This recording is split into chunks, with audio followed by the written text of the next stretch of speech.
Сәлеметсіздер ме достар, сіздермен мөлдір, менің арнама қош келдіңіздер.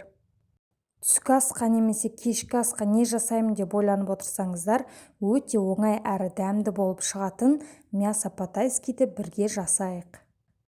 Жалпы мясо по-тайскийді салат ретінде де, ыстық тағам ретінде де ұсынсаңыздар болады.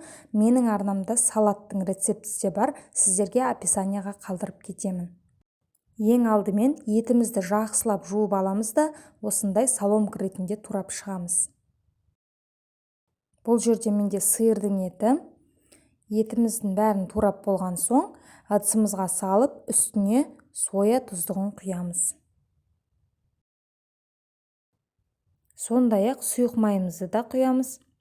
Және осының барлығын араластырып, бетін жауып, кем дегенде тоңазытқышқа жарты сағатқа немесе бір түнге қалдырсаңыздар да болады.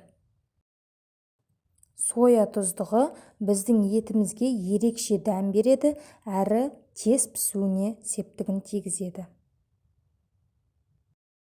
Содан кейін қатты отта тұрған біздің құрғақ табамызға, май ештеңе құймаймыз бұл жерде табамызға, жаңағы дайындап қойған етімізді салып, қатты отта жақсылап суы тартылғанша қуыратын боламыз. Және осы уақытта біз сәбізімізді, пиязымызды ашып, жуып, дайындап қойып тураймыз. Пиязымызды осылай жарты дөңгелек ретінде турап аламыз, ал сәбізімізді ортасынан осылай бірнеше бөлікке бөле отыра соломка ретінде тураймыз. Табамыздағы еттің суы тартылған соң, пиязымызды салып, барлығын бір араластырып, бетін жауып, шамамен 5-10 минуттың ішінде бұқтырып аламыз. Осы кезде біздің пиязымыздың сөлі бөлінеді. Ендігі кезекте сәбізімізді салып, жақсылап бір араластырып, тағы да бетін жауып, шамамен 10-15 минуттай бұқтырып алатын боламыз.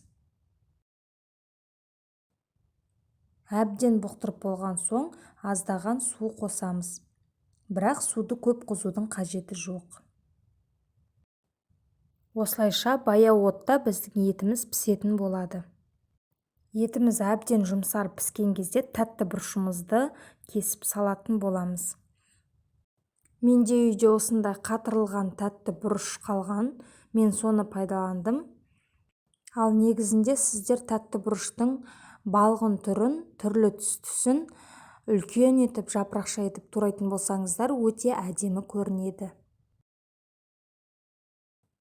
Осылайша тәтті бұрышымызды да 5-7 минут аралығында бетін жауып бұқтырып алатын боламыз.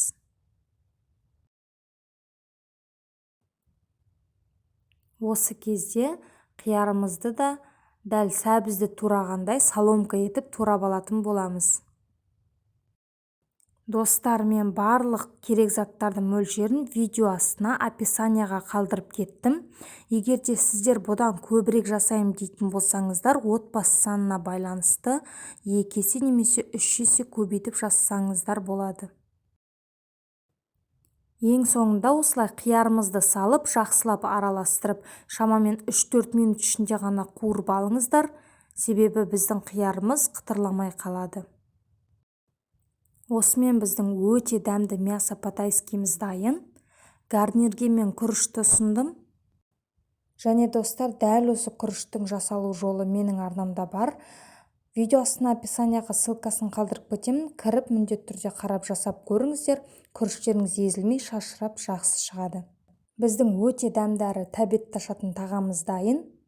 Міндетті түрде жасап көріңіздер. Және менің арнама тіркелмеген болсаңыздар, тіркеле кетіңіздер. Назарларыңызға көп рахмет.